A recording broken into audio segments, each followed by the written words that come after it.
Yeah, we might get a little vulgar sometimes before the show starts. Oh, no worries, man. No worries. You'll hear countless like sports banter and all that back and forth while we get ready for it. So,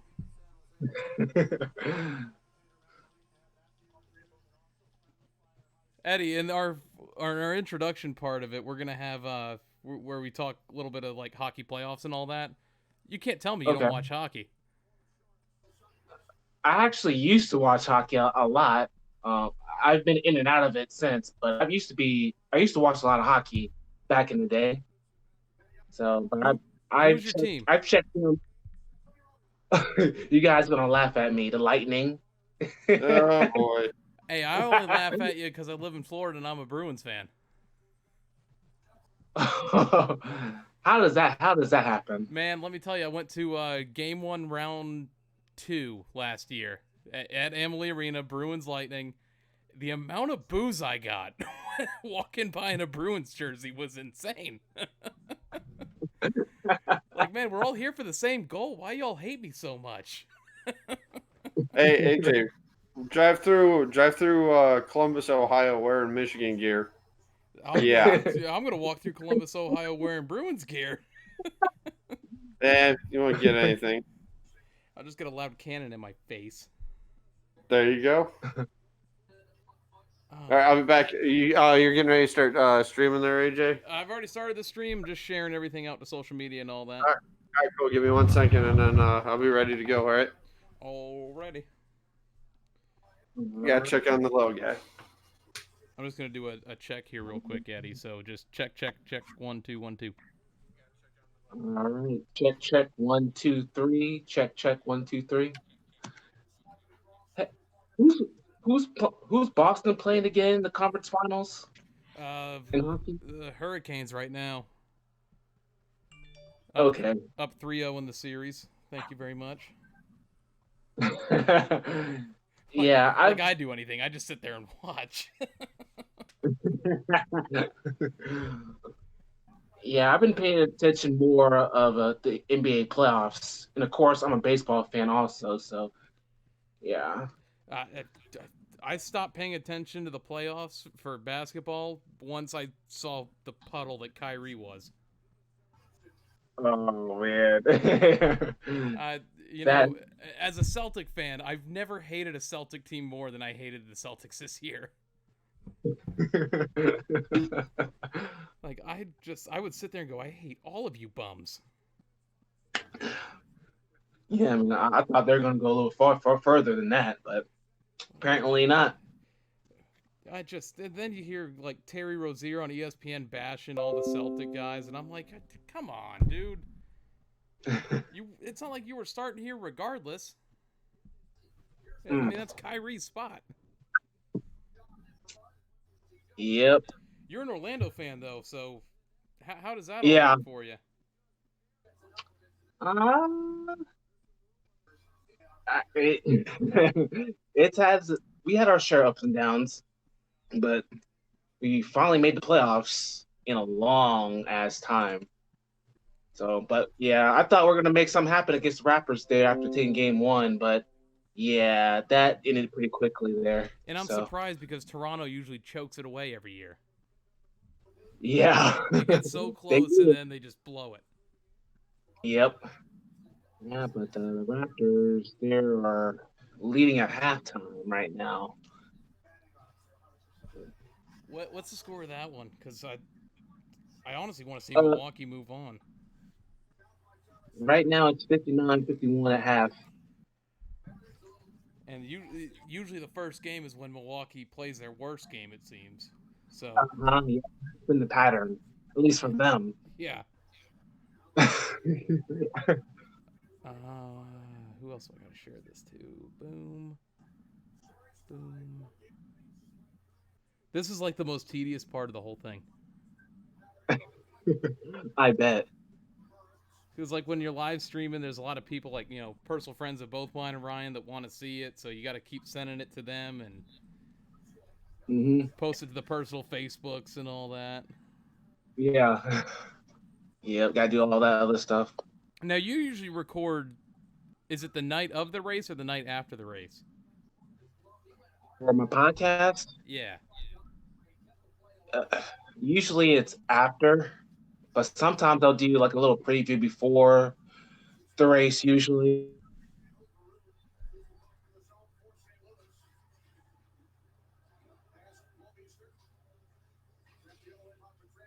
Did we lose you? You still here?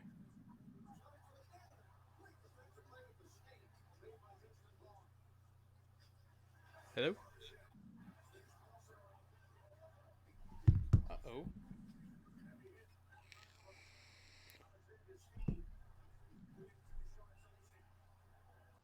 Oh, there you are. All right, I got you now. I was like, where did he go? yeah. Like I was saying earlier before I switched screens, I recorded it last night, so I've yet to upload it. So I'm gonna do that after we get off here tonight. Okay, cool, cool, cool. Yep.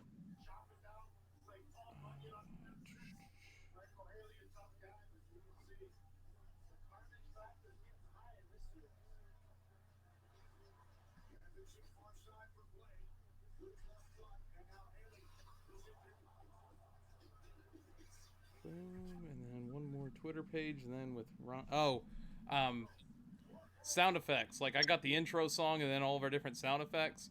I don't have Yeah. it set up so that the audio late. Oh wow, the Blues just scored to tie it.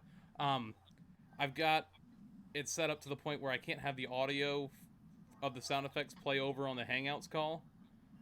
So Okay. what Ryan does, he just plays off of me once the sound effect ends. Like I'll say something that'll, give you the clue that it's no longer playing still. Okay. So you'll understand how it flows after like the intro and all that. Okay. All right. It's a weird Sounds good. setup. It's probably not the best way to do it, but it works. For the longest time, we had so many technical difficulties that once we found a process that worked, we just stuck with it. Okay.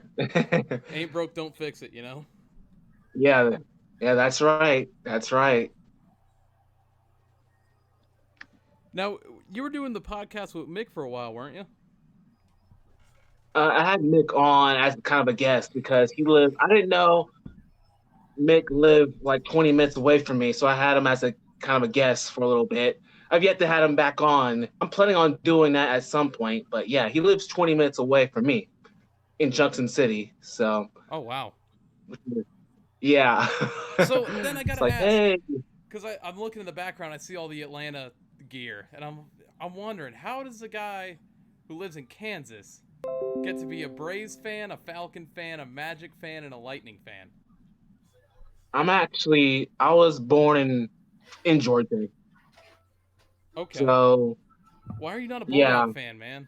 We could have related here. All right, I I'm back. I don't know.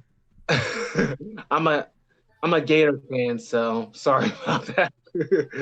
Yeah, I Oh, live. no. Timmy No. Timmy Tebow, baby. Yep, Tim Tebow. Yep. What a But yeah, I great. lived in Georgia for 10 years, and I moved down to Florida all the way through high school, and then yeah, to make a long story short, took a few years off from in between high school and college, and moved up to Kansas. Well, yeah, my dad basically picked the college I was going to go to for track. So I came up to Kansas, pretty much a community college, and from there, so yeah, it's kind of a funny and weird story. That's nuts. So yeah, tell me about it. Oh, I love this Geico commercial, the hockey Oh, with the walrus. Yeah, with the walrus. Yeah. I love that commercial. Thanks for reminding me. My TV's still up. I didn't turn it down yet. Are you guys ready? I am. Yep, yes, sir. All right, roll an intro. If I bleed tonight, if I am sad tonight, I don't have a job to find. And if I work tonight, if I'm so tired tonight, I fall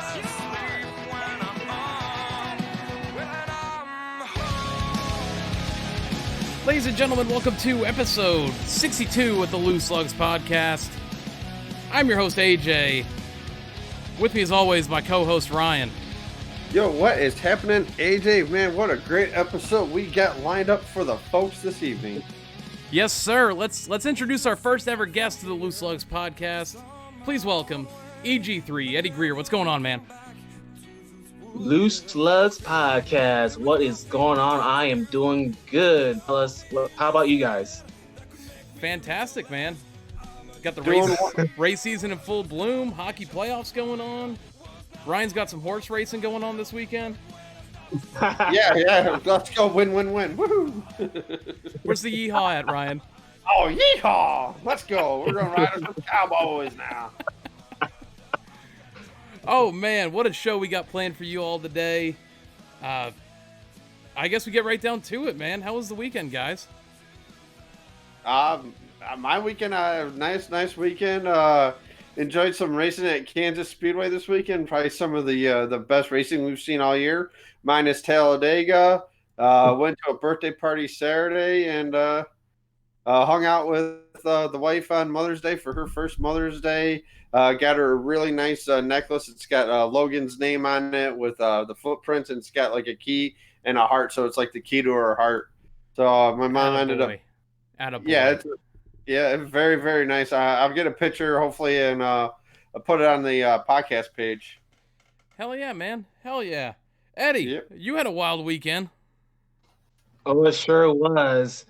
Hope everyone had a fantastic Mother's Day weekend. I failed to mention that in recording of my 3-Wire podcast last night, so shame on me. But yeah, my weekend was fantastic. I was able to make both races this past weekend.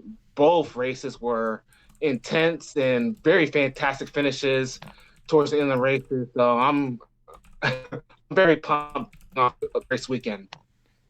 Yeah, and you know, I gotta ask you, what's it like at Kansas Speedway? What's the with the draw to it and all that, fan access for a fan? What's it like to go to Kansas Speedway?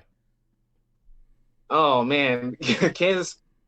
To be a fan going to Kansas Speedway, it pretty much you got almost pretty much free access anywhere you go. Obviously, you have the trucks with all the merchandise and things like that. And then I usually purchase the pre-pass where you get to go on the track and things like that. Now, I didn't obviously get the hot pass and whatnot, but you get to go down pit road and things like that. And obviously, before the race, there's a pre-race concert there. And I forgot who was the main singer this past weekend, but yeah, the fans there are pretty nice. The atmosphere, the tailgating atmosphere is pretty electric, if you ask me. So all in all, it's a pretty fan-friendly environment over there. And yeah, man, after the races this past weekend, everybody's talking about the Saturday night race there and the finish there. And obviously, I know we're going to talk about it here tonight. Ross Chastain breaking through in the truck series. So that was huge. Yeah, the atmosphere, it was electric. It was huge, and I gotta imagine you mentioned the tailgate. There's got to be some good Kansas barbecue going on out there. Oh yeah, usually it is. Now with my schedule this year, I wasn't able to eat barbecue like I usually do because of my work schedule. But yeah, fantastic barbecue in Kansas City usually. So yeah, we have. There's obviously 5-6 good places up in Kansas City up over there. One of my favorites is Jack Stack.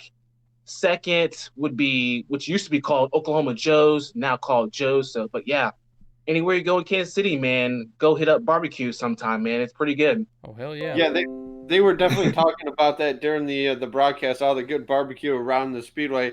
And I noticed too, because I like to look at from my house in order to get to a track. And I looked at Kansas Speedway, and they got like a Great Wolf Lodge, Target, all these shopping centers around there. It's like, and I'm trying to figure out where is all the tailgating at. But a gentleman on Twitter had a videos, and he posted on Facebook as well, saying that NASCAR is dying.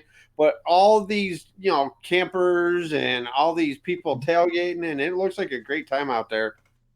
Yeah, yes, it is. And I live less than 2 hours away from the racetrack, so I was able to get up there after I got off work late Friday to get up there for the truck race, and I wasn't able to tailgate that much either. But yeah, man, campers everywhere on site and even off the racetrack as well. So a lot of people walking to the track and back. It's pretty family atmosphere out there, man. Good to hear. Awesome stuff. Eddie, what's the best race you've been to?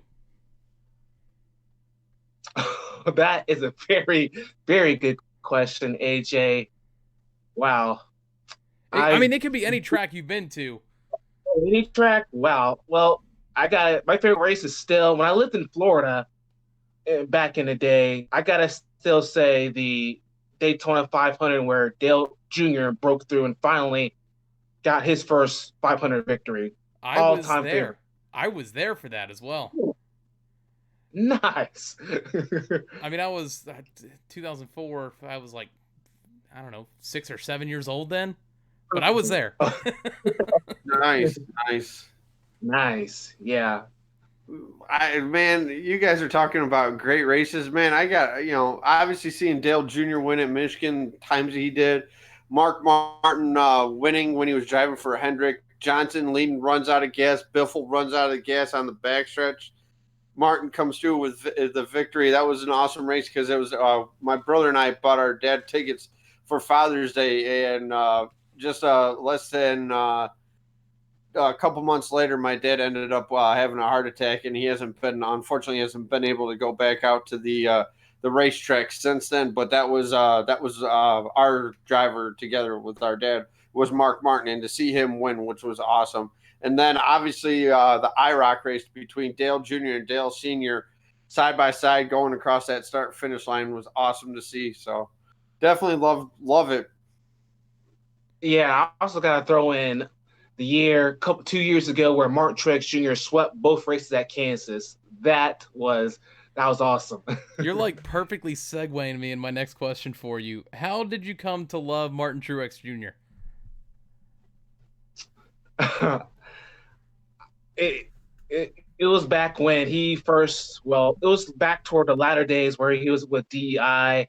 And I'm not up in the Jersey part of the United States, whatever, but I just grew attached to him, and obviously his story with his longtime girlfriend, Sherry Pollux, and what she's been through the last few years, and just the whole underdog story, of him obviously being a 2-time champion in the Xfinity Series and then having to lose his rides with DI, and then obviously the whole deal with Michael Waltrip Racing, and then to bounce back from that to go to Front Row Racing and then have that whole horrible year, and then to turn it around, finally get back to the victory line, and then win that championship season through 17. And just, I kind of relate to Martin Truex Jr. a little bit, so that's kind of why. You mentioned how you're not from up in the New Jersey area. I don't think it really matters because isn't every track like a home track for Martin Truex Jr.? No one really knows what his home track is. It seems like it Dover, what is it, New Hampshire, Watkins Glen. It's all his home track. Anything within like a 200-mile radius is a home track for Truex. Well, Sherry Pollux is from, I thought she was from Michigan because I know they like Another to. home track. We can add that one to the list. Yeah, well because the last August race out at MIS, my buddy and I, we did the Q&A with Martin Truex Jr. and he was on Wednesdays with Dale, and he had a Mackinac Island shirt on, and being from Michigan, love going up to northern Michigan, Mackinac Bridge, everything like that. And she's sitting in a golf cart, and he's right there. I'm like, hey, whose idea was it for Martin to wear the Mackinac shirt? And she's like, that was both of our idea. We both love going up there. And I'm like, that is so awesome to see. And Ryan's been camped out in a bush ever since, waiting for them to come back. Yep, I cannot wait. He'll remember me, I know it. 30 more days. Did you get your tickets for that yet, Ryan? Not yet. Are you going? Hopefully. I'm trying to find somebody who will.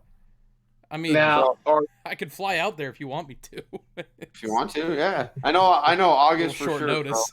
I know, yeah, exactly. I know August for sure I'll be there. Well, that's now. Sorry to cut in, AJ. No, now, Ryan, are you going to? What's that? Are you planning to look into the racetrack? Am I planning on what? Are you going to bring Logan to the racetrack at some point? Yeah. At some point, yes, I definitely am going to bring Logan to the racetrack.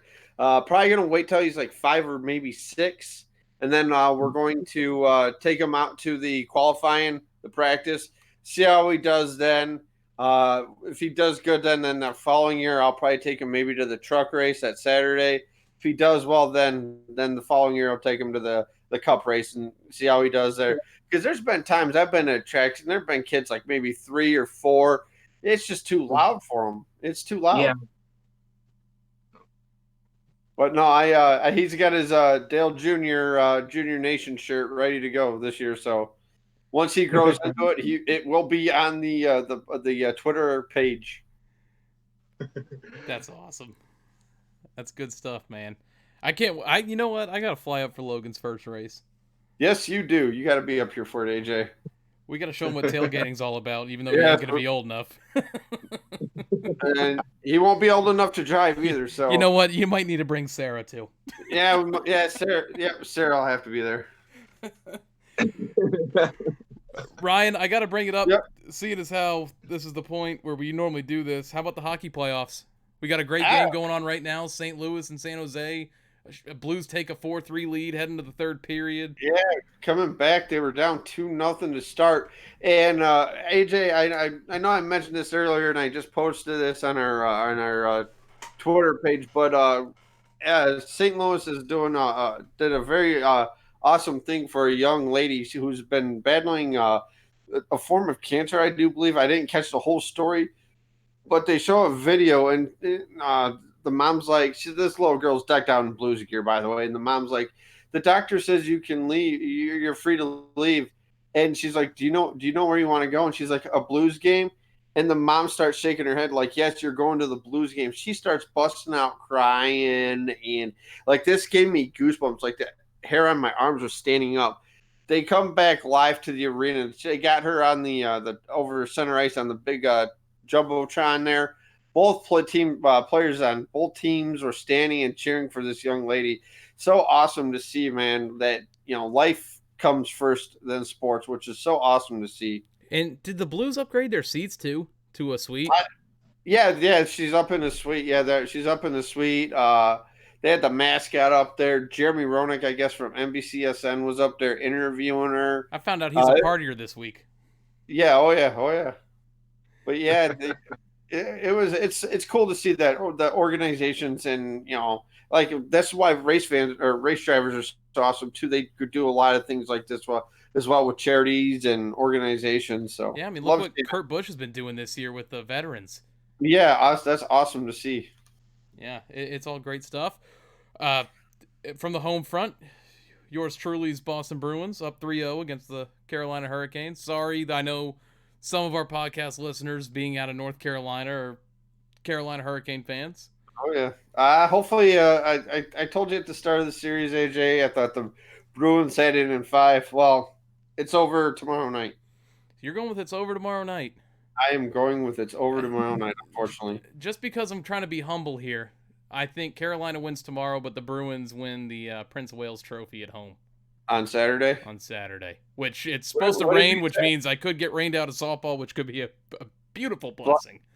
Yeah, you'll be doing the split screen there with the All-Star race and the Bruins game. I know. That's the only terrible part of it is like, the races have been coinciding with the hockey playoffs, and yep, it's been a whirlwind. My phone battery can't handle it. No kidding. Hey, Eddie, I got a question for you, buddy. What's up, Ryan? Favorite driver of all time? Good question. That is a good question, Ryan. Oh man, you put me on a spot. We like to hit hard here. Oh, I can tell. Ooh. Gotta say, all time, what comes to my mind? I really love Mark Martin back in the day. Good answer. Good. That's my favorite of all. Yep. Good answer. Him and Dale Jr. are my 2 favorites, and obviously now I'm on the 24 bandwagon. Now, how did you become a William Byron fan? Well, Junior's retiring. I'm like, all right, I'm a Hendrick guy right now. I'm like, Chase Elliott. Everybody's gonna, Hey, the hey, night. hey, hey, hey. I'm not. Hey, I'm not dissing Chase. You know that I love Chase too, but watching him through when he started out with the Kyle Busch Motorsports, I'm like, man, this kid can drive the wheels off the car. William Byron signs with Junior Motorsports. All right, sweet. Started like more and more, and then finally got into the Cup car, and I'm like, there it is, right there. That's my. It was between him and Chase, honestly, but I cheer for Hendrick as a organization as a whole, but Byron is the guy I cheer for more. All right, all right, all right. Mm-hmm. That I'm hurt, man. Why? Just gonna bash my driver like that. Like, that's cool, I guess. I'm not bashing your driver. Hey, you do own Chase gear though, which is good on you. Yes, I do. I own Chase gear. I own Chase cars. I want to get me a Napa hat at the race. There you go. We're gonna change you. We're gonna change your ways. I'll get. I want a Hendrick hat that has all the numbers on it. Oh, like Mr. H's hat? Yeah, like I got the Hendrick Motorsports koozie, so I'm like, there, my beer in there, and I'll be all set. I might be on that Chase bandwagon once Martin retires, since I'm from Georgia originally. So, How close to Dawsonville were you though? from Atlanta, I don't have my map pulled up at the moment. I know right before, because I just went to Tennessee over Thanksgiving, and coming back, you have to, on the interstate, pass through Dawsonville to get to Atlanta. So I know it's just outside of it. Yeah, I've never been to Dawsonville personally, so it has to be close.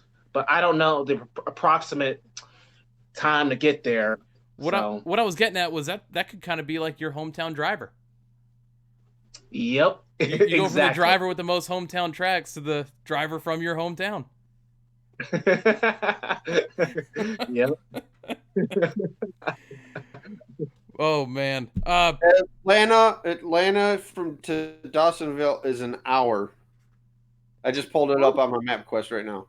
That's not terrible. That's pretty much my drive to work every day. That's perfect right there. Go ahead, Ryan. My drive's 10 minutes, if that, maybe 15. Yeah, well, that's... my drive to work is less than that, like 5 minutes. 5 minutes? What, you gotta go to the end of the driveway? Pretty much towards the end of my neighborhood, pretty much. There's like all these industries, these tire industries, and all these mechanics. So I got you. Yeah. I got you. Yep. Prime location. Yep. Yes, sir. And Ryan, this is the last bit of sports info outside of NASCAR I want to hit on. Basketball playoffs. Yeah, the Celtics were eliminated. All right, we can move on. No, I'm kidding. Hey, wait. How about if you're a New York Knicks fan?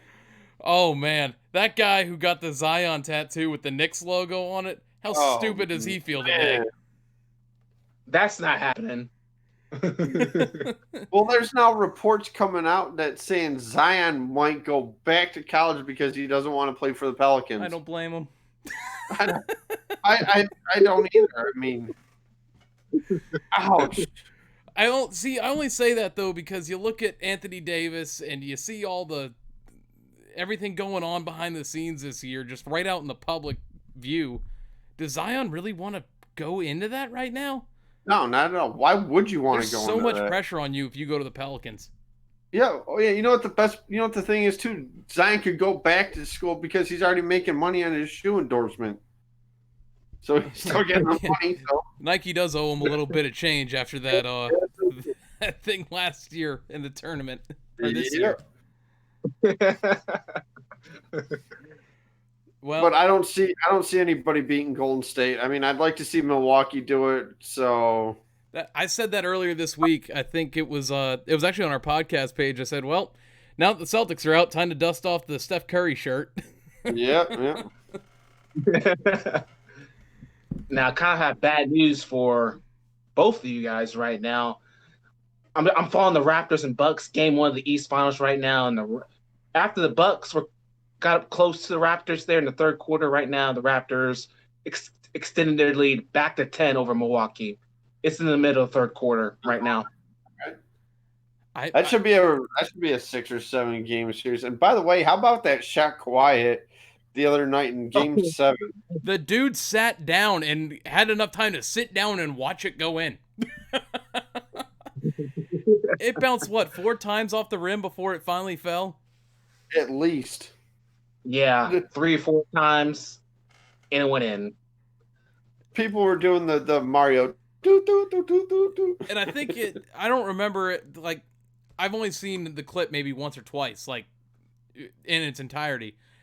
I'm pretty sure in one of the clips I saw, Embiid sits down with Leonard as they're watching the ball go in. Like, that is one of the best pictures in sports right there.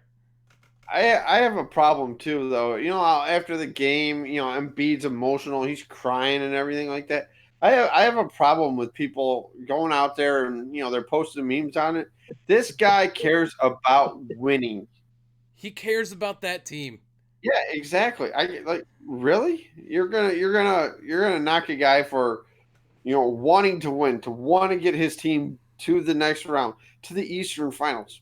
There's a huge point to this, Ryan, and that's where I look at Embiid crying after the game.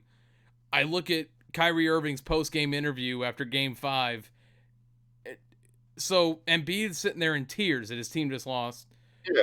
Kyrie is sitting at the podium going, well, I can't wait to watch the Bucks in the next round. Like, what? Yeah, no kidding. You should be pissed. Yeah.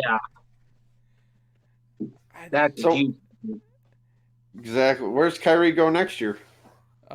You know, with my luck, it's going to be Boston again next year. I don't think they're gonna take him.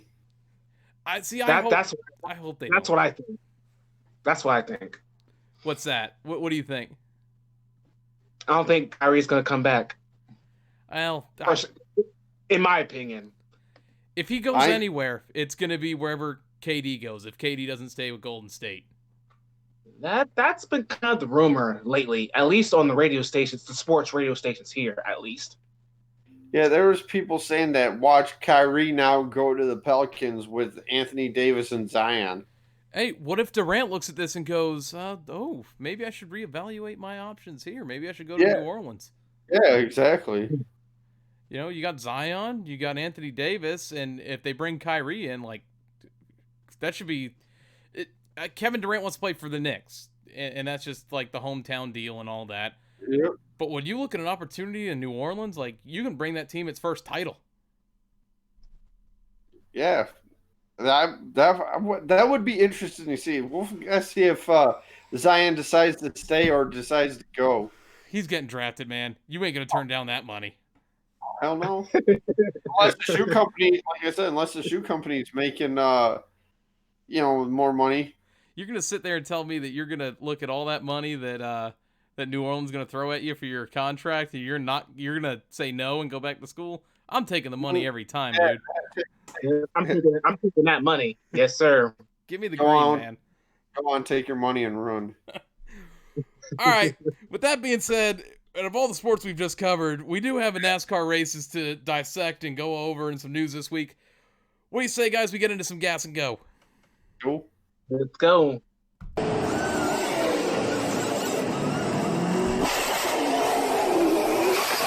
Gas and go, Eddie. This is the point of the show where we recap the race weekend. And kicking things off, you were at both races this weekend, weren't you? That is correct, AJ. I was at both races. Kicking things off on Friday night, we had the Gander Outdoor Truck Series, and Ross Chastain picks up his first Truck Series win. Absolutely upset Stuart Friesen, who ran out of gas. Huge win for the watermelon farmer. Yes, it was. I guess I'll go first. But yeah. What a great race all the way around. Like you said, the watermelon farmer gets it done again. And man, that kid Chastain can drive the wheels off that car. And again, like you said, another tough break for Stuart Friesen. Yeah, guys. Chastain, just seeing it live in person, the way that he was wheeling that truck was something else. Even at one point during the race, he made a hell of a save. I believe I was off of turn 2 or turn 4, one of those two turns though. But I could see the 45, his right side of his numbers when he made that save. That was an incredible save right there. And even Stuart Friesen had a save or two in that race the other night too, as well. But Chastain was right there, right place at the right time, capitalizing on what I put it in a category as the 52 teams mistake there, not filling the tank all the way up, and Chastain takes it to the bank. Yes, he did.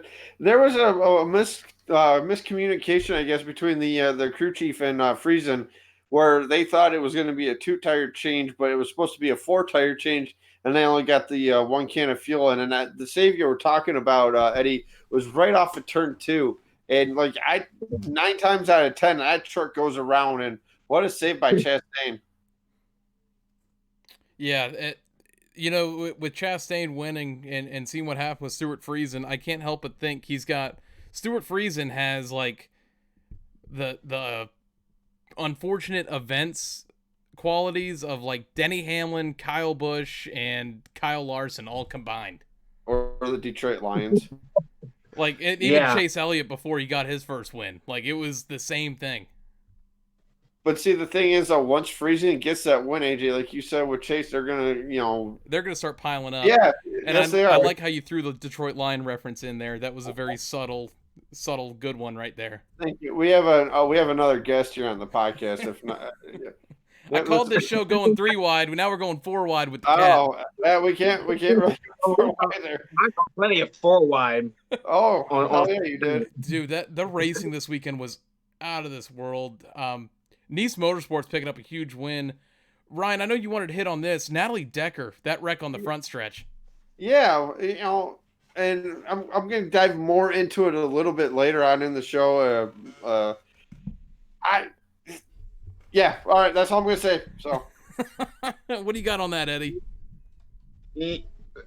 My seats were every year around turn 4, right where the action happens every year, and I was not all right. So I was not paying attention. Me and my buddy were talking while the race was going on. All of a sudden, on a corner of my left eye, I see the truck. I didn't know at the time. I didn't know who it was at the time.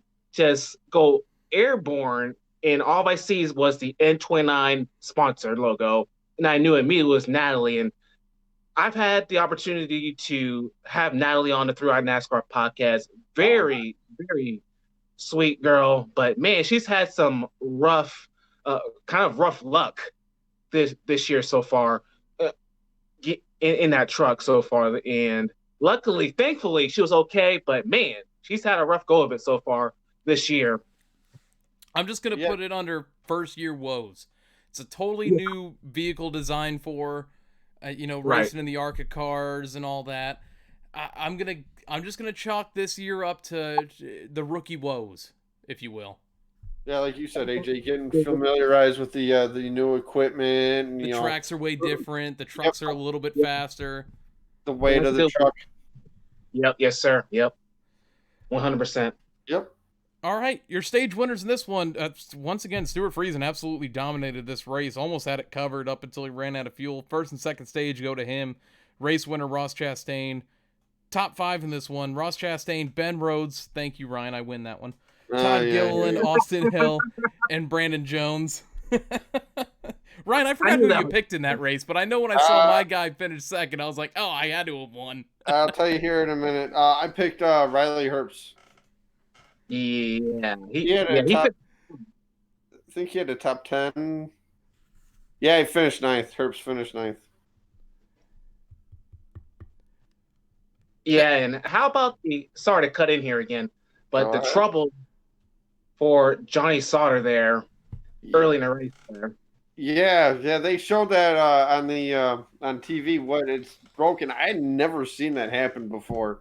Just shows you how rough that they're going out there with these trucks. And they were all over the place all weekend too. Like, yes, they were. Ross wasn't the only one fighting a truck this weekend. No, Your he was not. your standings following Kansas here, and I don't see it on here, so we'll be good. I'll get the names right this week. All right. We have Grant Enfinger, Johnny Sauter, Brett Moffitt, Stuart Friesen, Austin Hill, Ben Rhodes, Matt Crafton, and Harrison Burton. Your next race is Charlotte this Friday night, 8:30 p.m. Eastern on FS1. Should be a good race. Truckers do. They put on a great show at Charlotte. I think Kyle Busch is entered in it though. He is. Eddie, I don't know if you know this, what I was referring to when I'll get all the names right.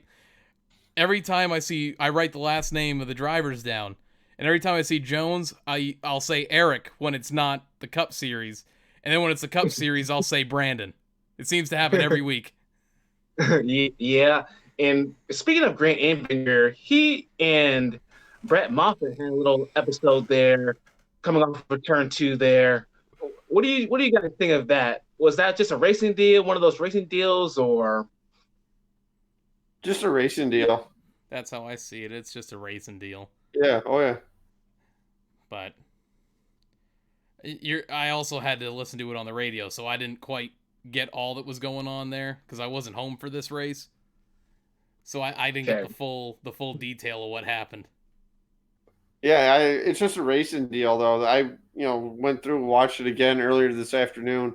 It's just a racing deal. What do you think, Eddie? Yeah, I'm with you guys as well. Same thing, racing deal. Grant Enfinger, he was up there leading laps in this one as well. He was racing hard as well. All these truck drivers battling for the lead were racing pretty intense, and both of these guys, they didn't want to give up real estate. So yeah, I'm with you guys 100%. It was just a total racing deal, and both of them still finished in the top 10. So it could have been better, but hey, at least you finished in the top 10. Now, here's a question for you, Eddie. Do you think the truckers put on better shows race-wise than the Cup cars because their races are shorter? Oh, hands down the trucks. Oh yeah, I love watching the trucks. They're a blast. Brian, you are coming out with some fire questions right now. Yeah. You- Thanks, AJ. Like I was sitting here going, nah, I think I'd have to say Cup just because it's the top series, and then Eddie comes out of nowhere with no trucks. Definitely, I'm sitting here reevaluating my opinion on it. Well, lately, the last few weeks in the Cup Series, we've seen some great racing, especially over the weekend. But over the past 3 or 4 races, we've seen some great racing in the Cups. Not taking anything away from them, but they're a close second. In my opinion, the trucks are first. Yeah, I love it. The truckers, I mean, they don't have that. The problem I have when they go to Pocono, I think it's Pocono. Don't count their caution laps at the stage end. Give the fans what you pay for. Give them more racing. I think that's what it is. It's like only an 80-lap race, and you have 20 and 20, and the last stage is a 40-lap stage, and you're done. And I'm like, that's it? Yeah, I'm not trying to go down that rabbit hole right now. I can rant about that.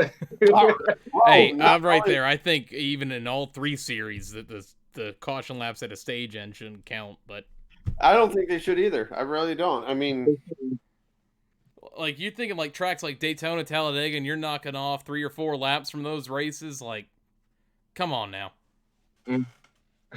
Even Bristol, the stage end, you could go 6 or 7 laps before the green flag's thrown. You're taking so much off of that race. Yes, you are. But yes, sir. Moving things on, we got the Monster Energy NASCAR Cup Series from Saturday, and to kick things off in this race, we had 11 cars start at the rear due to inspection issues. Out of all that, Brad Keselowski outbattles Alex Bowman at the end there for the win. Great battles all night. Indeed. What did you guys think of this race? Eddie, I'll let you go first, man. You were there. All right. Yeah, absolutely. Yeah.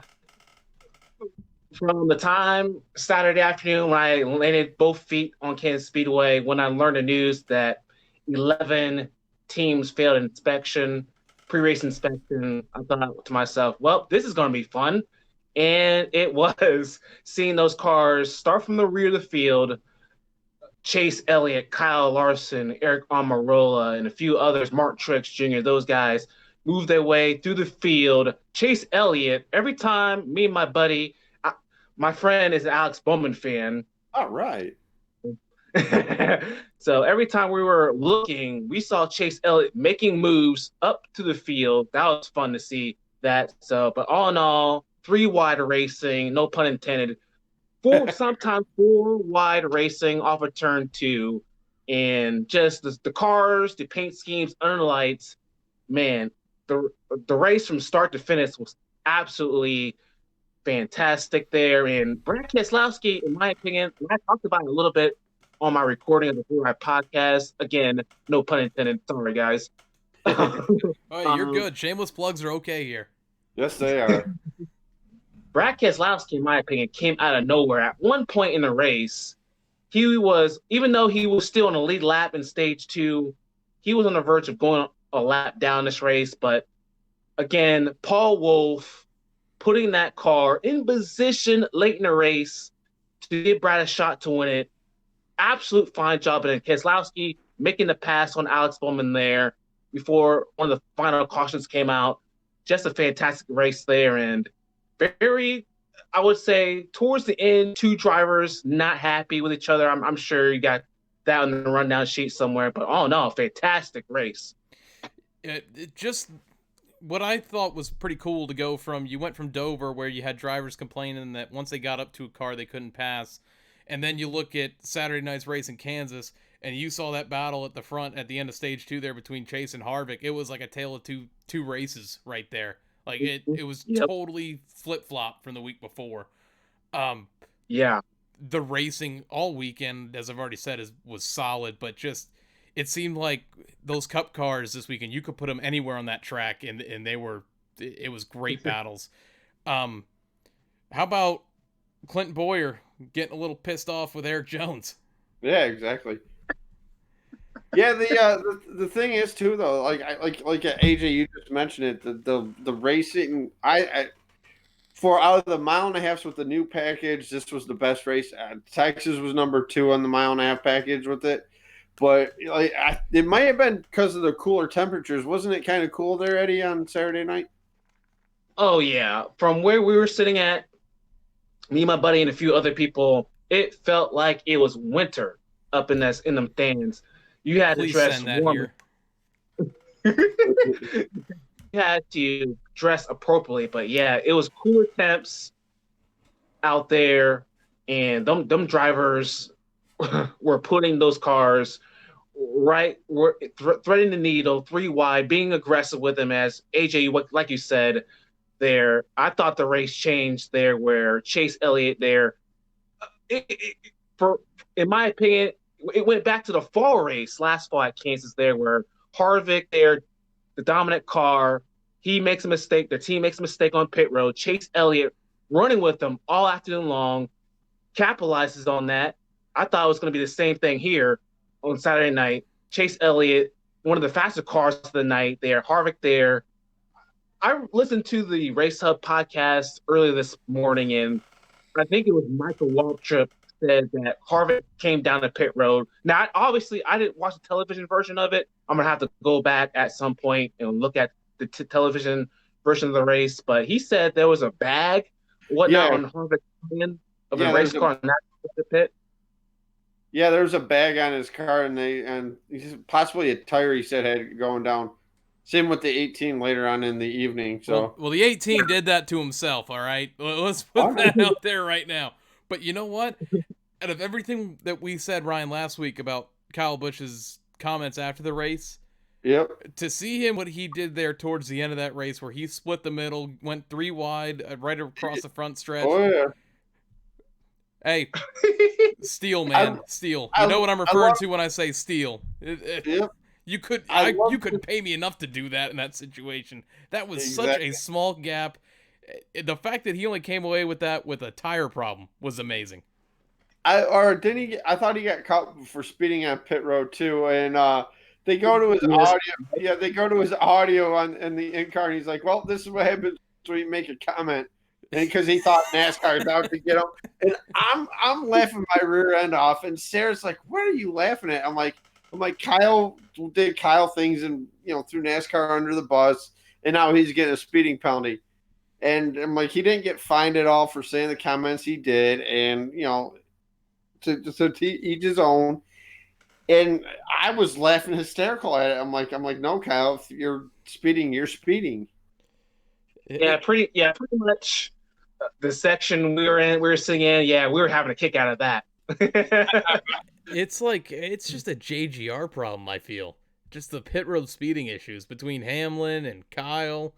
I don't think Eric Jones has been nabbed at all this year. He may have been. I don't remember if he has. I want to say Eric Jones has, or he's had some situations where he's had bad pit stops because so many times where he should be out in front, due to pit road struggles, they end up way in the back. And Eric Jones has had such a solid car from Joe Gibbs this year, and it just nothing to show for it late in the race, which is unfortunate. And AJ, I remember last week you had asked if Hendrick is back. Well, it's safe to say that the Hendrick organization is back. This was the test this weekend at Kansas. They all passed it. All cars were running up front. Bad pit stop, caution, 24 get caught back. But the 88 is going to win a race, and it's going to be very, very soon. You mentioned this, Ryan, and I have it down here in my notes. There was a little bit of a, I'm going to call it a rumor because there's nothing made official about it. Okay. But Jimmy Johnson has apparently been the test car for Hendrick this year. Really? I saw that on Facebook, then I saw it again on Twitter, and naturally you can't believe everything you read on the internet. But everything you read on the internet was supposed to be true. But when I read that, I was thinking about it. I'm like, they lied to me. That makes a ton of sense. Yes, it does. Because look how much better all three other Hendrick cars are performing week to week. Yep. And Jimmy's kind of like that stagnant car right in the middle, which is odd to say about a 7-time champion. Yeah, that's an interesting point. Yep. Williams not getting the finishes that show, but he's been up there in qualifying, the start races. He just can't catch a break. I mean, Johnson, he was up there, what was it, last week at Dover, and now where did he end up finishing this weekend? Right here, 6th. So, yep. Yeah, Hendrick's definitely back. I think Chevy as a whole might be back. Oh, yeah, that's true. But I'm starting to get that feel also. Yep, after this weekend. Yeah, definitely Chevy is making the right gains as we approach summer. Yep. The Ford and Toyota camp have to be looking over there at the Chevy bow tie going, well, boys, we might have some problems coming here. Oh, yeah. Because, I mean, Chevy was basically, besides Chase last year, was unheard of throughout the season. Didn't even hear from him at all. And even the first, 4 or 5 races of this season, it was like, well, there they are at the bottom of the leaderboard. These last 4 weeks, it's been bow ties, man. They might not have won all those races in the last 4 weeks, but damn, they were heard from. That's for sure. Yes, they were. And guys, here's a question I have to ask to both of you: who gets their win first, Alex Bowman or Stuart Friesen? Ooh. Oh man, Ryan. That's it, Ryan. I'm done. You take this show over. You have been hitting it out of the park this episode. Yeah, I'll go first. I'm gonna say Alex Bowman. I called it on my recording of the 3 Eye podcast last night that you already mentioned already that Alex Bowman is going to get a win soon. I think it's going to come within the next 3 races. All right, next three races, all right? I would also say Alex Bowman, but just to play devil's advocate here. I will say Stuart Friesen, and only because when there's not a cup driver in the field, it seems like every 2 out of 3 truck races, the truck to beat is Stuart Friesen. Oh, okay. And as long as Stuart Friesen doesn't beat himself, he's got a real good shot at pulling one of these off. So yes, I say Stuart Friesen in the next 3 races gets a win. All right, so the next 3 races for the Cup cars, obviously you got the All-Star weekend this weekend. but then you got the Coca-Cola 600, Pocono, which Greg Ives is pretty good there, and then Michigan. Yep. So I could see it in the next three. But like you said, Yeah. I can see Friesen winning this weekend at Charlotte. Yeah, I can also see that also. Maybe though, Friesen 'cause you got to getting the big- remember, Kyle's in the field this weekend. Well, that ain't gonna. Never mind. Friesen ain't gonna win this weekend. He's not gonna win it this weekend then. No. I just figured I'd throw that out there. This is the 2 out of 3. Remember, this is the one race. So the trucks got here at Charlotte. Then their next race after that is Texas, and then Iowa Speedway. You ever been to Iowa Speedway, Eddie? I have not, but plans are in the works. Actually, we're trying to get up. Yeah, yes. Ooh, developments. I've never been to a short track cup or truck or Xfinity, so I've been working on that Iowa deal for several weeks now. So You get a chance to go to Bristol. that's on my bucket list. Went there in 2013. It was myself, my buddy Jeff, and my brother Scott. My buddy Jeff had just gotten married, and my brother was the best man. And he mentioned, he's like, "Hey, I'm buying Bristol for the best man. I'm buying him, since he stood in my wedding. We're going to Bristol." And I'm like, "Count me in." And we stayed in the worst motel ever. That they triple charged us and all that. They said, "Yeah, you get a free breakfast." It was frozen waffles and cereal inside of a gumball machine. At least There's you your got breakfast. into your room at the race. That is true.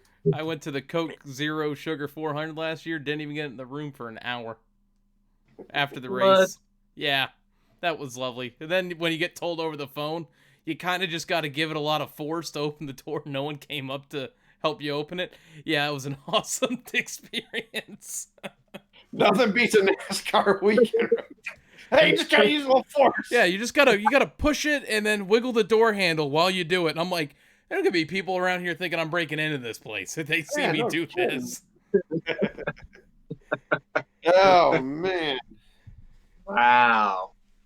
Cold water in the shower. Oh, dude, I will never stay there again. I'm not gonna name the place, but I will just never stay there again.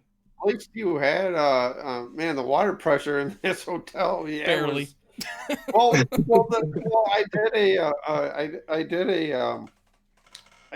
messaged Jeff and I'm like, "Hey, what's the city we stayed in?" He was like, "Oh, it's Kingsport, Tennessee."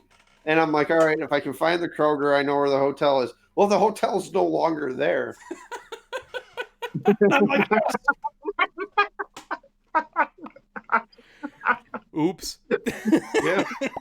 Well, the best part about it too was you had our hotel, you had a Kroger, we had a Waffle House right next door, a Fazoli's across the street, and a Taco Bell. And I'm like, "Oh, sweet, Taco Bell." That is Ryan heaven right there, ladies and Yeah, gentlemen. that That is- is oh, Ryan heaven. Yes, it is. Give me that Taco Bell. Oh man. I'm gonna try to get somewhat back on track here. Yeah. So Denny Hamlin for the second week in a row has crush panel issues. Yeah. Any news if he had any carbon monoxide getting in there again? I don't think he did. I don't know, but it so. took him a couple days from what I heard to recover from that. Yeah, like I said last week though, that's some scary stuff right there. We Yeah, had you don't want to mess with that. No. no, Not a not at chance. all. You had Martin Truex Jr., Eddie's driver, getting into Daniel Suarez there late in stage 2, and a huge save for Daniel Suarez. That it was. He had his hands full in that corner right there. Yeah. Go ahead. Yeah, he did. And from obviously I was listening to 19 radio throughout much of the race, along with going back and forth with Chase's radio and Kyle Larson's radio from much of the race. Martin said that Daniel didn't have his hand out the window, that he was going to pit. So that caused some confusion there. So I'm surprised that doesn't happen more. It's see, I can't say short track Saturday night, but it was one of those Saturday night racing deals. You know, Hey, how about a shout out here to Tyler Reddick, finished 9th. That was a solid run. Can he be the next superstar in the sport? Eddie, you can See go what- ahead and answer this one first. Man, I mean, the way that he drives, obviously, he's a champion.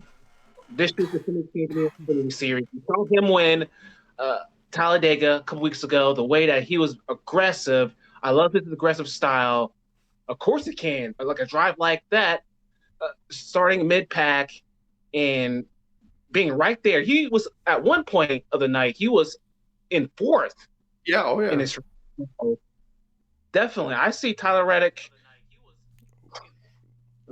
Either I'll probably say, man, there's so many limited spots in the Cup rides right now. I know it's way too early to talk about silly season, but maybe a year or two, maybe see Tyler Reddick be up there in the Cup Series. All right, I can see that. AJ Eden. There's another driver back there that I've been keeping my eye on, not named Tyler Reddick. And it's a driver I was wrong about at the beginning of the season. Ryan Preece. Ryan Preece. I was wrong about him too, so. I remember before the season started, my paraphrase from what I said was, he's a guy that got there because of money. But you know what? This season, he's proved me wrong. He's been having great finishes. And another driver, Ty Dillon. Ty Dillon has been outstanding this year in the Germain Racing Chevrolet. Yeah, got some 2 stage wins this year. What is it? Bristol and Talladega? Yeah, Talladega, I remember that. Yeah, back-to-back weeks. Yep. So. Yeah, and how about Ryan Preece's teammate, Chris Buescher? Yep. All night in the top 10, scoring stage points. Yep. I've met Chris Buescher quite a few times, and really down to earth guy. I remember meeting him. I met him the weekend after his Pocono win, and I was mad because they had to run it on the Monday, and I'm listening to it on the radio. I searched all the radio stations. I finally found it, and they're like, "Yeah, we got fog running in, and Buescher's leading here." And I'm like, "Oh, they might cancel this." And I told him, I'm like, man, I was so happy to hear it. I went home and rewatched it, and so happy to see the team, your guys' reaction and all. He's like, thanks, man. I appreciate that. You were just happy because that was the year that Kyle Busch was dominating every race. Yes, I was. Finally, a different winner. Or, Now, going back to Tyler Reddick real quick, me and my friend had a chance to see him on pit road. I think he was talking with his crew chief, Jason Alexander, before the race started. He was walking up and down pit road there, and they had a nice conversation there. And then before he went back to the garage area, he went over to sign some autographs with some folks. So definitely, Tyler Reddick, definitely a good person. Even though I didn't meet him personally, but we saw him go over there on that side of the rope right there on our right side down on pit lane, and he took a few minutes to sign autographs. Nice. That's Hey, what about NASCAR? Yeah, So fan friendly. Joey Logano at Dover going into the stands during the rain delay, and you can't beat it, man. No. Nope. Two more things I want to hit on. I'm going to go with the lesser one first because I know, Ryan, you've got a lot to say about the second one. All right. Ryan Blaney blown tires set up that ending and that exciting finish that we had on Saturday. But before that, we had a starting order issue there, Ryan. Oh, boy. Yeah. I bet you... I know people are probably getting frustrated in the stands. It's like, can you not get these cars lined up? Ryan, is it time for a rant?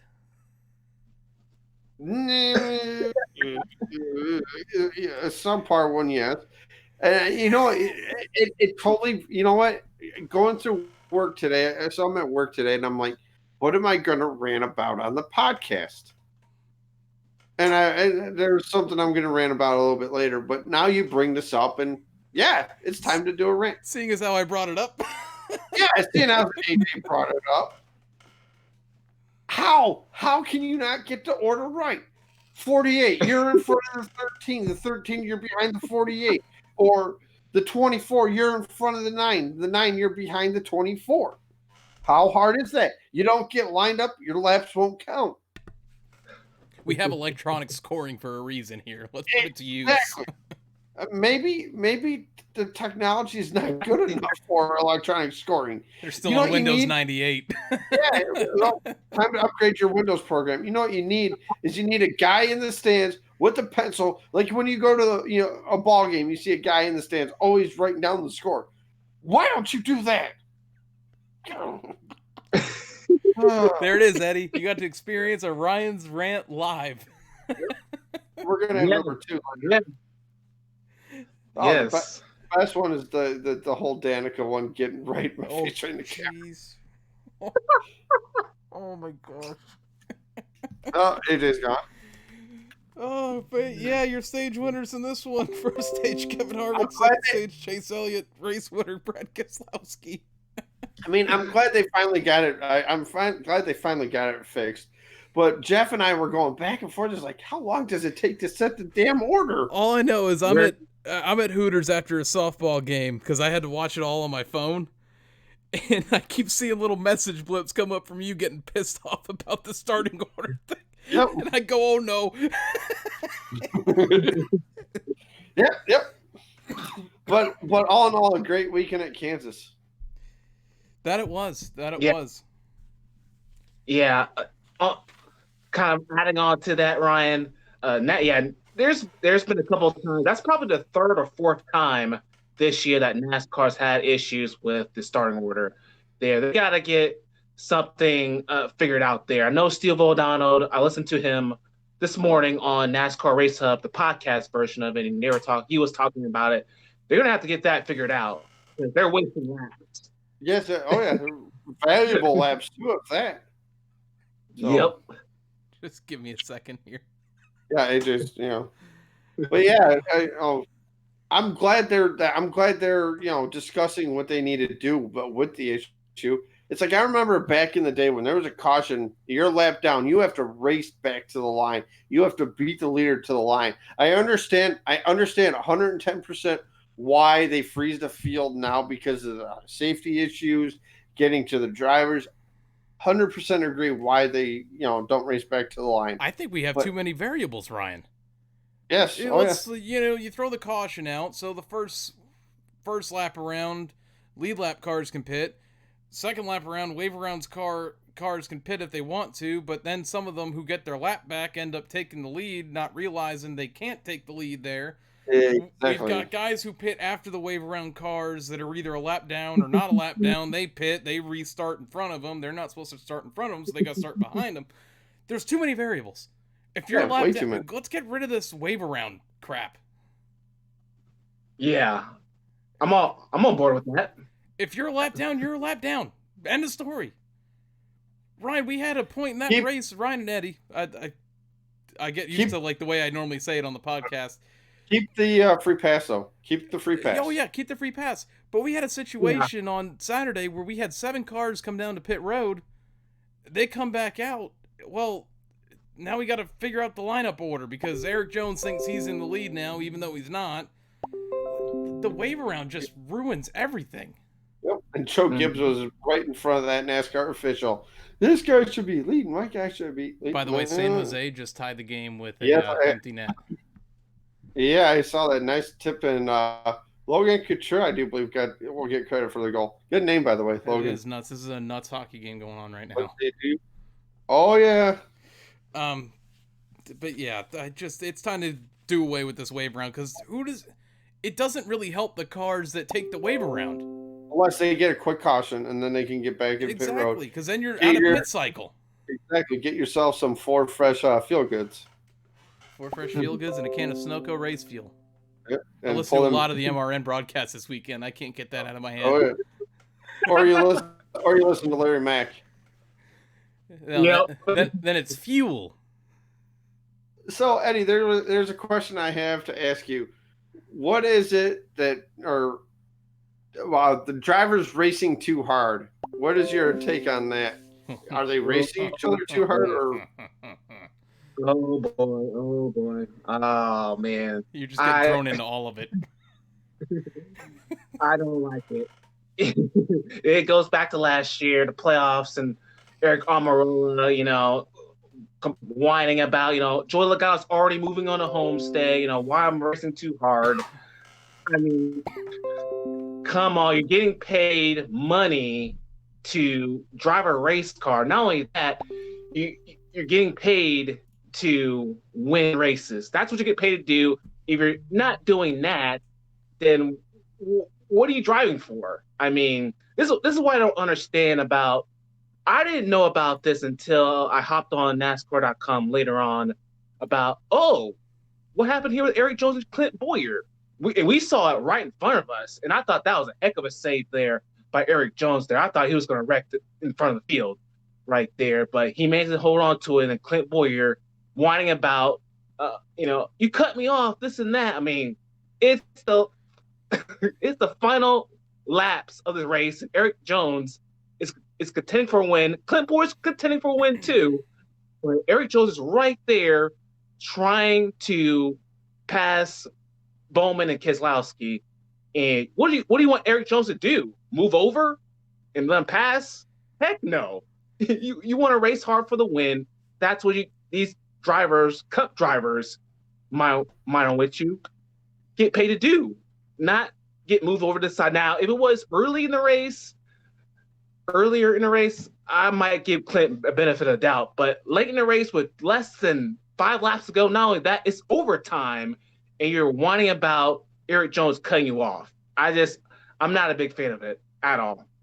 And it's like a couple people said, put the bumper to him then. If he gets in your way, put the bumper to him.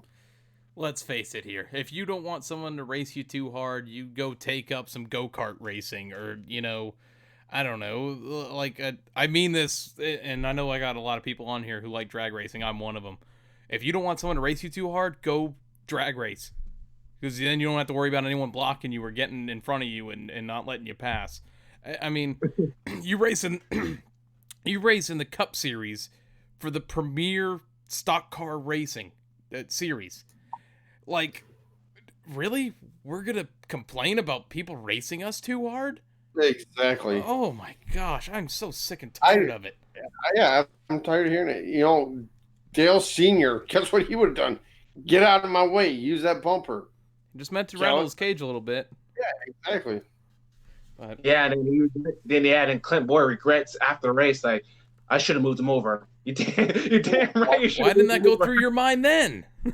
Yeah. Well, he also said, he said in the interview too that he didn't want to, to wreck him because he'd wrecked him in front of the entire field. And I mean, I guess there's safety issues that are crossing the drivers' minds at times, but I mean, they're in their cars pretty damn good with all the safety innovations. They should be all right. So. Yeah. I mean, I definitely get the safety aspects of it. I understand it a little bit from Clint's point of view, but yeah, like you said, Ryan, put the bumper to him, man. Yeah, exactly. I don't know. Rattle his cage, I'm done with it. Yeah.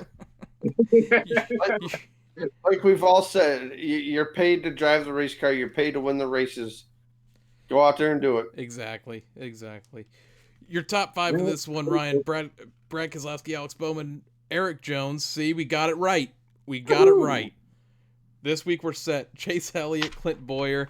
Your standings following Kansas: Kyle Busch, Joey Logano, Brad Keselowski, Denny Hamlin, Martin Truex Jr., Chase Elliott, Kevin Harvick, Kurt Busch, Ryan Blaney, Clint Boyer, Kyle Larson, Alex Bowman, Eric Jones, Daniel Suarez, Eric Almirola, and Jimmy Johnson. Your next race, it's the All-Star race this weekend. Kicking things off, you have the Open at 6 o'clock, and the race is on at 8 o'clock, all on FS1 this weekend. It's going to be a wild weekend. Yeah, nice stage format. Stage formats, too. I like them. I like the fact in the Open, the stage winners are moving on to the All-Star race. I enjoyed it last year when they did it. You make the stages mean something, and this is how they're doing it. Can't wait. Yeah. The All-Star race, honestly, I don't know about you guys, but I look more forward to the Open than I do the All-Star race. Yeah, oh yeah. What Yep. was it? What was it? One year where the winner they did the stages for the All Star race. Johnson won the first race stage. They're like, yep, he goes to the back, but at the start of the final one, he's going to go up front. I think they had a former Carolina Panthers player, and they're like, well, Luke that Kuechly? doesn't make Kuechly. That doesn't make sense. That doesn't make sense. Honestly, if that's my situation, why not just, I don't know, not go to the next stage? Just wait till the final stage.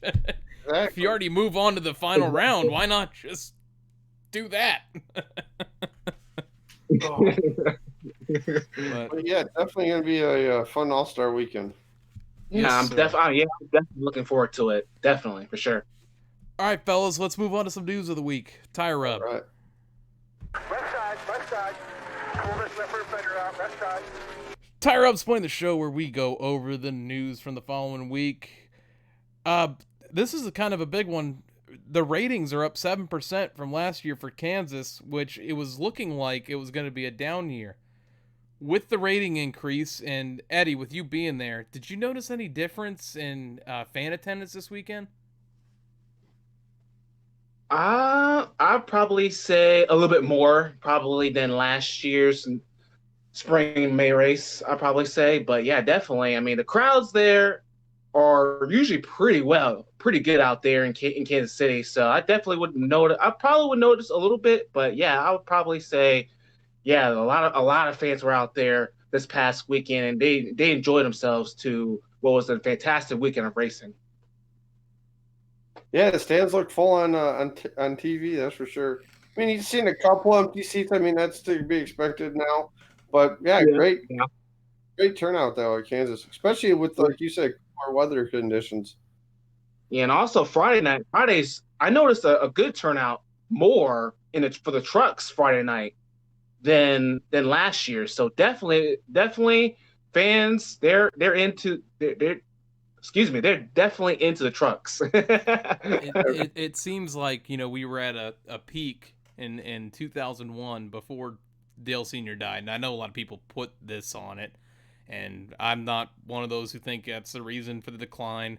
But after 2001, we saw a pretty significant dip. This season, has it not felt like it's starting to climb back up?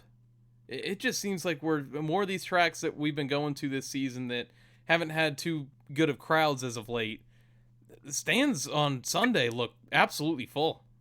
Oh yeah, and like I think we mentioned a couple weeks ago, AJ. It's like the first, most of the tracks that do 2 times around. How about your first race? You have low ticket prices, and then your second time around, because I know I go to both races every year.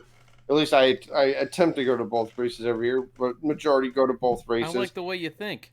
It's like an appetizer for the main course. Yeah. How about your spring race, your first race? It may be, with the exception of the Daytona 500. Oh, damn it! Yeah, sorry to burst your bubble, AJ. But have lower ticket prices. That hurts my wallet, and it doesn't every year when that money comes out. Oh, I'm sure it does. Like, it makes me excited, but then I see my bank account, I'm like, oh no. Oh, your tickets have been purchased for the Daytona 500. Woohoo! Oh, unfortunately, Daytona, they have you, like myself, they have us on a payment plan if you renew your tickets. So, like, nice. It's not a huge wad of cash at once getting handed over. It's over, like, 6 months. So, it's nice. That's good. That was actually... Go ahead. That was actually me, AJ. When I finally was able to purchase a ticket, renew my tickets for the May race. Well, last weekend's race, obviously. So yeah, I was like, oh, yeah, yeah. There it goes. Easy come, easy go. Take my money. Yep. Yeah, they got a deal right now. It's 2 tickets for $99 for the June race at MIS, or I found tickets right at the pit exit. I think it's going up to row 13 for like $39. So you can't beat that right there. You're right past the start finish line, right at the end of pit road. That'd be great, especially to see the races off of pit road. Oh yeah, definitely. Moving on a little bit. This is kind of a story that definitely hits close for Ryan and I, and I'm sure Eddie, you as well. Bubba Wallace came out last week talking about some mental health issues he has, and it's amazing to me when someone posts a video like that. Not only like the outcry of support was amazing, but Yes, it how has. this is kind of like a little mini rant. It's not really newsworthy, I guess you could say, but what really gets to me is the people that even when he posts this video to Twitter, how people can still continue to bash him. Well, like it's just so uncalled for, man. This guy is struggling with, mentally. He's open with you. This is a guy who is making a significant amount of money that some of us will never see, and he's still battling with stuff, mentally, and how you can just sit there as a keyboard warrior and continue to bash this guy. Dude's just doing what we all want to do, and that's chase a dream, you know? He gets to wake up on Sunday at the racetrack and go racing against 39 other of, your biggest competitors. Why? I don't understand people's thought process and trying to still bring somebody down instead of supporting him. Exactly. He even said it too, AJ, in that his piece he posted on Twitter. He's like, if you have negative comments, don't say them. Keep them to yourself. Exactly. Yeah, that's the whole kind of problem with social media now. It is a lot of people have a lot of negative things to say about whether it's your favorite NASCAR driver, a hockey player, whatever it is. People just, I don't know, for whatever reason, just like to come on social media, whether it's Twitter, Facebook, Instagram, whatnot, and just say negative stuff for no reason. Exactly. I just don't understand it. I don't either. I get if there's like a driver that you really don't like, and he moved your driver out of the way for a win, or moved your driver out of the way for a good finish, and you want to like get mad and post your anger on Twitter. But like to continue to put somebody down repeatedly, and like, let's face it, we all know that RPM isn't the best team out there. They don't put together the best finishes. They don't have the best equipment. But they're still out there trying to compete every week, in and out. And I'm sure the people that continue to just show hate for Bubba, I guarantee you strap them into that car, they couldn't do nearly half the stuff that he can do on a racetrack. Exactly. Nope. Not even close. So that's just my little thing for the week that I wanted to put in here. And I know exactly where Bubba is coming from. I myself have gone through those. I am talking to a therapist. I see him every other week. We talk roughly about an hour about issues that are going on in and around my life. We talk about Logan a lot and how much that has, energized me. We actually talk about the podcast quite a bit, actually. And he's like, man, you gotta, your stuff, because he follows racing too. And he's like, man, your stuff.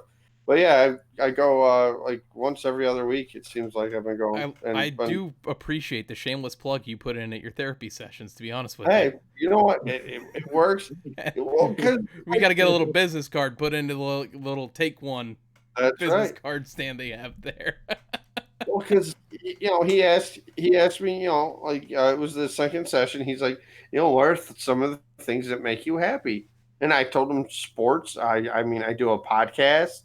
It's a racing podcast that we, talk about sports in the beginning of the show, basically how we do a show. And he's like, all right. He's like, how long does a show normally last?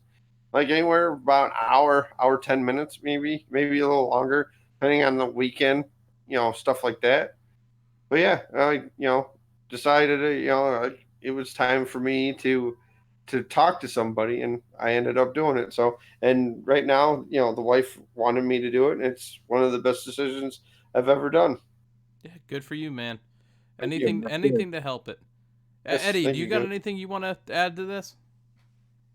I was actually going to add, unfortunately, I wasn't able to go over to the 43 trailer, but I did see Bubba Wallace he was doing an autograph session at the 43 Merchandise trailer, and there was a big line.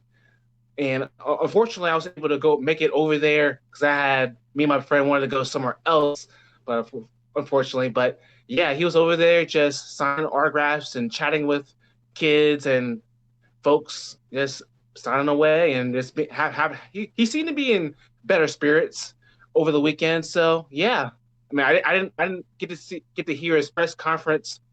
I have to listen to that at some point this week, but yeah, he seemed to be doing better. But yeah, man, we need to keep Bubba in our prayers as he's going through this rough time here. So definitely, for sure. I've met Bubba a couple times too, and what a nice guy, down to earth guy. My buddy Ryan had a Slipknot shirt on, and he's like, "Oh man, I love them guys." And they started talking music and all that, and I joined the conversation. And you ever see that road trip with him and Blaney, where they mimic every other driver's like position in the car? That's the Newman one. Oh, that's Newman. Oh, we got overtime starting there, AJ. Yes, sir. Yes, sir. Another piece of news that Ryan, you actually sent me this. Casey Kane to miss several sprint car races with an injury. The same injury, I believe, that kept him out of the Cup car last year. Yeah. Hopefully he gets better, man. Such a talented driver too. If I had to compare Casey Kane to well, I don't even know if I can compare him to him. The closest resemblance I have nowadays is a guy like Kyle Larson. Very good assumption there. Kyle Larson is like the modern day Casey Kane in the sense of it. How many times was Casey so close to winning some of these races, and he either got in the wall or had a pit road issue. Like I look at Kyle Larson and I say that is literally Casey Kane of the past racing out there. Yes, it is. But that's unfortunate for Casey. It sucked that he had to miss those races last year. Did you see the crash itself? I did not. Yeah, I seen it. I don't know, Eddie. Did you see it at all? The Kane crash. I read the news about Casey Kane just actually a couple of days ago, about him getting hurt. I have not seen a video of it. I seen the video. It doesn't look that violent. I mean, the car does, barrel roll and everything like that. It didn't look that violent though. But like you said, what it looks like and what it actually feels like are two totally different things though. So hopefully he makes a speedy recovery. Yeah, that's for sure. Just because go ahead. And then no, go ahead. You're still talking about Casey Kane. Go ahead. No, I was actually moving on from Casey Kane. So go ahead. Keep doing your thing, man. How about the breaking news I just sent you? I don't know if on Facebook, Haley Deegan is going to be in an ARCA car this Sunday at Toledo Speedway. Ooh, nice. She's got it, man. And Toledo Speedway is not that far from me. Are you telling me you're going? I'm contemplating it. Tickets are like $25, I think. Dude, so that's perfect. I'm contemplating. So no, but talk to the wife. Haley has proven in the K&N cars that she can compete, and I just think this is such a great opportunity for her because, like I said, she's got the talent. That's for damn sure. Yeah. She's quite what is she? 17 or 18, I think. 18. I'm not sure either. Hmm. But yeah, I'll check here in a minute. So. I was gonna say we need to end it on some positive note and say that hey, it's the All-Star race this weekend, but that's a positive note right there. I didn't want the tire rub segment to be all negatives this week. I got breaking news. Weather for Charlotte Friday, partly cloudy, 89 degrees. Saturday, mostly sunny and 90. So Eddie, can you send some of that like winter weather down this way towards the south a little bit? We have but we have officially hit spring. So we've been getting a lot of rain now. That was last week. But now we're hitting, it felt like summer today, actually, up here in the old MHK. For those of you listening that don't know what that means, means Manhattan, Kansas. where I currently live at right now. But yeah, it's currently nice 65 right now up here. Oh, So nice. Nice 65. Eddie, let me tell you what I'm dealing with right now down here in Florida. It is currently nighttime, 11 o'clock at night, 83 degrees. All right. Welcome to Florida. Haley Deegan, guys, is 17. Yeah, for such a young girl, she has Mhm. great talent in a race car. Let's see. You got. We're doing a weather report here at the Lugs podcast. Currently here in Redford, Michigan, it's 63 degrees at 11. I am So- not a fan of either of you right now. I know we got the windows open upstairs. Nice little cool breeze. I open my window and the Yep. humidity punches me in the face. Oh, well, you're going to be hearing me complaining about that here in a couple weeks. So, Well, Ryan, are you ready Yeah. for me to butcher some more names here? oh yeah, and your little shout outs. It is time for the social media update. Yeah, that's right. We are up to 1,413 downloads on Podbean, iTunes, and Stitcher. We are up to 314 followers on Twitter. Don't forget, following this episode, going to do a Periscope live stream of the giveaway for, you might be able to see it behind me here, Ross Chastain hero card autographed and the Dale Jr. diecast. We are at 72 likes on Facebook, 25 subscribers on YouTube. New follower shoutouts is where I get to butcher people's names. We have Ryan at RyanL2429. We have Mike Price at Sorry Bum. We have Mackenzie Cove at Mackenzie Cove. Hey, this was easy this week. Yeah, right. Podcast shoutouts. We got the Lap Traffic Podcast, the PTM Racing Podcast, in my opinion, therefore Fact Podcast, the Alternative No Breaks Podcast, the Side Draft Podcast, and the Final Lap Weekly. Go check them out. All great content, and especially our co-host this week, special guest, Eddie Grier. Eddie, where can people find you, find your podcast, and all the social media information for yourself? Where you can find me, obviously, on Twitter at EG3_fast. Eddie, obviously, I have Facebook as well, but you can find my podcast, the 3 Wide NASCAR Podcast with EG3. You can find it wherever you download your podcast. We're on Audio Boom, Spotify, Apple Podcasts, iTunes, and a few others out there as well. And I finally got caught up uploading 6-7 episodes onto SoundCloud as well. So we're Nice. almost everywhere. So and I also announced my giveaway officially last night on the new edition coming up on the Thrive NASCAR podcast, which will be up. It's 10 o'clock here in Central Time Zone right now, so it might have to wait till tomorrow. But yeah, we doing a giveaway, so as well, so you have to listen to find out what that is. So yeah. Good stuff, man. Good stuff. Like I said, everyone who we just shouted out does great content. Eddie, you especially put out great shows every week. And I put your Twitter account in one of the must follow sides of my personal viewing of Twitter. Thanks, man. Not a problem, man. Not a problem. Places you can find us: Podbean, iTunes, Stitcher, and YouTube by searching in the Loose Lugs podcast on your search bar. Make sure you subscribe, follow, turn on that notification bell so you can hear Ryan's favorite sound clip ever. Ding. I'm not sure if it actually dings yet. Someone's gonna have to let me know on that. I don't know how my ding is every week somewhere. It changes. On Twitter, we are at Lugs Podcast. You can tweet us about the show using the hashtag LugsPod, and on Facebook in your search bar, the Loose Lugs Podcast. Our personal Twitter handles myself is at Grey Goose F150 on Twitter, and Ryan. R Rencola 88, and speaking, we have controversy brewing in St. Louis. I see this. What are they saying? Goaltender interference on this? No, a possible hand pass. Oh, the I don't dreaded know. hand pass. I don't know if this is reviewable. I believe it works the same way as an offsides does. Oh my God, it's not reviewable. San Jose wins, and they're throwing stuff onto the ice. Classy. Keep it classy, St. Louis. How is that not reviewable? I don't know. having a bunch of I don't know. Anyway, moving on. Yeah. All right, go ahead. I know what time it is. Ryan, it is Yes. time for your weekly segment of Yeah. the Ryan's Rant. That is right. Ryan's Rant.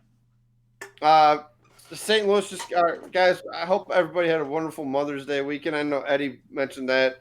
Man, awesome weekend, guys. St. Louis just got screwed, by the way. I'm going to stick to it, but it's time to get away. It's time to get rid of the splitter or the grass in these tracks. Friday night. I almost said Saturday night. Friday night, Natalie Decker, when she crashed, tore the whole race truck up. Please get rid of the grass, something. Put AstroTurf. I mean, I understand they want to do nice little decorations. You know, you got to have the sponsorship and everything like that. But come on. Yeah, enough is enough. Get rid of the splitter, the grass. Something has to go. I mean, you spin out through the grass, or if there's nothing there, yeah, flat spots the tires, moves on, possibly does something, maybe a top 15, 20 finish. But instead, destroys the race truck, finishes, I don't know, what, 30th something. Something's got to get done. Yep. Right there with you, man. I think it was I can't remember if it was Daytona or if it was Charlotte. They were talking about making the infield grass kind of look like it's still grass, but it'd be asphalt. Yeah, I think that was Charlotte. That Charlotte, which would make sense there because you got the Roval set up there, so you could really do that there. But the way those cars pick up speed, I think you got to get rid of the splitter, though. I absolutely hate the splitter. I do too. Yeah, I don't like the splitter either. So yeah, they need to do something with that. Get rid of it.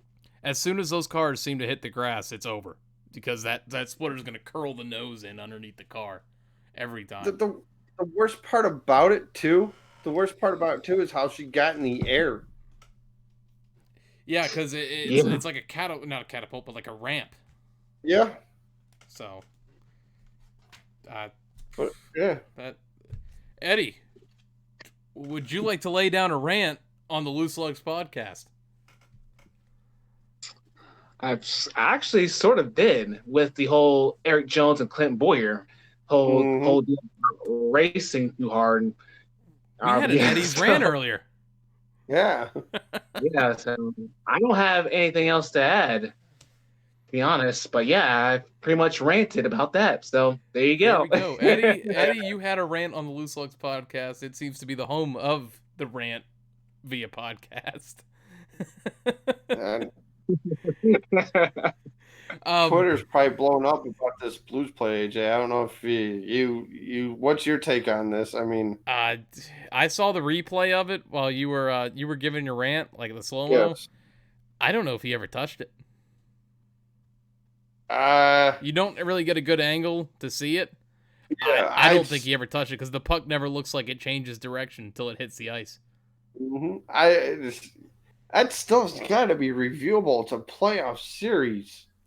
I've given up on officiating. Oh, yeah. I've given up on replay in sports. Like, it's just... Hey, you know what? That's what NASCAR needs to do now. When they do the reset of the order, go back to your replay. Hey. We're not starting this again, Ryan. I know you pull all the cars down pit road. All right. You guys ready to give some predictions for this weekend? Yes. White flag. Here we go. Tight, keep working the mirrors. In line with you, coming to the white. Only two. White flag segment on the show where it is time for us to lay down our great knowledge we have on predicting things in the future. Last week, Ryan and I, we split. Ryan won the Cup Series with Joey Logano. I won the Truck Series with Ben Rhodes. Mentioned that earlier. Well, just to tap on the shoulder because it seems like I haven't split a weekend with you in a while. Yeah, it's been a while. I say that because Ryan leads the season 16-12. Yeah, boy. This weekend, though, it's a great opportunity to pick up some bonus points because our all-star layout, we can pick the same driver. 5 bonus points to picking the All-Star Race winner. Now, in the Open, you get 1 point for each stage winner you pick. Now, there's 3 stages. The only way you get a point in any of these races is if you pick the winner of the race or of the stages in the Open. It's the only way. We're not doing it like how we normally do it, where one driver finishes higher than the other's driver. It's just straight up pick a winner. Are we doing the fan vote too? I'm not doing the fan vote just because I've got the top 10 here, and I think when you look at the names, you can kind of figure out who's going to be fan vote, and even if they don't win a stage or they win a stage, you can kind of do it off. Who do you think's going to be the fan vote? Just to say, you know what? Let me pull this up and I'll read everything off to you guys here. So the fan vote top 10 right now. Oh, the top 10 right now. All right. Matt DiBenedetto, Kyle Larson, Alex Bowman, William Byron, Bubba Wallace, Daniel Suarez, Ryan Preece, Ricky Stenhouse Jr., Paul Menard, and Ross Chastain in 10th. Now, I would love to see Ross Chastain get in, but I think it's still going to be Matt DiBenedetto is going to be that fan vote winner. I didn't even see where that was at, but that's who I picked as my fan vote winner. Him or Bubba. Yeah, Bubba too is another good one. The entry list for the All-Star race. These are the drivers that are currently locked in. Kurt Busch, Brad Keselowski, Austin Dillon, Kevin Harvick, Ryan Newman, Chase Elliott, Eric Almirola, Denny Hamlin, Ryan Blaney, Clint Boyer, Kyle Busch, Martin Truex Jr., Eric Jones, Joey Logano, and Jimmy Johnson. The Open entry list is another 24 cars. You have Landon Castle, Daniel Hemrick, Ty Dillon, Ross Chastain, Ricky Stenhouse Jr., Paul Menard, William Byron, Corey LaJoie, Michael McDowell, Matt Tiff, Chris Buescher, David Reagan, Daniel Suarez, Kyle Larson, Bubba Wallace, Joey Gase, Ryan Preece, Cody Ware, Bailey Curry, BJ McLeod, Timmy Hill, Quinn Huff, Alex Bowman, Matt DiBenedetto. So I'll kick things off. Truck Series, I'm taking the 2 with Sheldon Creed. Ryan, who are you going with? Jesse Little. Eddie, who are you picking? Who am I going to pick? I am going to go ahead and go Grant Enfinger. Solid pick. All-Star race. I'm swinging for the fences. I need these 5 points. Give me Kyle Busch. Oh, you're just doing the you're not going to do the All-Star Open? Well, I was going to do those next. Oh, okay. For the All-Star race, I'm going to go with Kevin Harvick. Eddie, who do you got in the All-Star race? You're going to like this one, AJ. I'm going to go Chase Elliott on this one. Bada boom. Great pick. Eddie's going to be on the Loose Lugs podcast next week, too. Yeah. You know what? If Chase wins this weekend, Eddie, you have found a spot here as the third host on the Loose Lugs podcast. Anytime. The Open. I put the stage numbers on here, but I'm just going to go with 3 stage winners. 88 Alex Bowman, 42 with Kyle Larson, 43 of Bubba Wallace. Okay. I got Bowman as well, Larson as well, but then I switched it up. The 24 William Byron, Chad Knaus finally shows why he's going to be the crew chief of this guy and for the few years to come. Eddie, who do you got? Kyle Larson, Daniel Suarez, and I'm going to throw in 37 of Chris Buescher. Nice pick. All right. Pretty much all the drivers we just talked about earlier in this show as being like the next big thing in the sport. I like it. All right. Any closing takes from you guys? What you're looking forward to this weekend? What you're doing this weekend? You guys got anything? Watch the All-Star race. Might take Logan to the zoo. I don't know yet. We're just kind of up in the air on that. I know our hours just got cut at work, so we have Saturday and Sunday off again. So late night video game nights. I hear that. What do you got going on, Eddie? This weekend, me and the wife are going to go to see the Avengers Endgame. Looking forward to that. We'll obviously watch races this weekend and got something else going on also, but it's not confirmed yet. But yeah, man, looking forward to the movie and looking forward to seeing the cars back on the track at Charlotte. Definitely. Still haven't seen Endgame yet, though. I hope may go try to see that. So I'm hoping to go see that John Wick 3 at some point this weekend. It comes out this weekend. the movie I want to see in theaters doesn't open till May 31st. Oh, Shaw and Hobbs, the new Fast No. and Furious one. Nope, Godzilla. Oh, that's right. You are a big Yeah. Godzilla fan, aren't you? Oh, I'm a diehard Godzilla fan. Well, Oh yeah, we got a pay-per-view Sunday, AJ too. Wrestling. I didn't even know. Actually, it looks like a really good card. Don't get me started. I'm all in. All elite. Hey, what they're doing with Bray Wyatt? Did you see that on Monday? That was awesome. Yeah. I love the whole Yeah. Bray Wyatt angle they're doing right now. Dude, I love the we're in a yeah. Eddie, I you love watch that. any wrestling? I used to be big into wrestling back in the day. I've been in and out of it the last couple of years, but back in the day where it had Ric Flair, Macho Man, I was really big into wrestling back in the day. The But I've been 80s. ever since. So Well, I mean, I've heard Triple H and a few it's a others. mess. It's a mess. It is a mess. Yeah. Eddie, I want to thank you for coming on the show, being our first guest here on the Loose Lugs podcast. It was awesome. I had a blast with it. You're Likewise. awesome. You're awesome. You can come back on this show anytime you want. Nice, especially if Chase Elliott wins this weekend. Oh, you're back on here next week. You better plan on it. I'll put that one in on the chalkboard. But yeah, it's been a blast, guys. Thanks for having me on. It's been a blast tonight. And AJ, I'm looking forward to having you on my podcast here in a few weeks. Yes, sir. 2 weeks. 2 weeks. Definitely. I'm looking forward to that too. You'll be listening to that one, guys. So it's gonna be a good show. With that being said, Brian, hit him with it. Guys, hope everybody has a wonderful weekend. Hopefully everybody enjoyed the show tonight with Eddie on. Guys, we will see you at the track. Special thanks to everyone who tuned in to this show tonight here on the live stream on YouTube. Everyone who downloaded this podcast on Podbean, iTunes, Stitcher, appreciate you. Can't thank you enough. Thank you to everyone who chatted in our YouTube live chat tonight. Even if you didn't, you tuned in. Still, thank you. Thank you all. Major thanks to Eddie once again for coming on the show. And hope everyone has a great weekend. We'll see you next week. Peace out.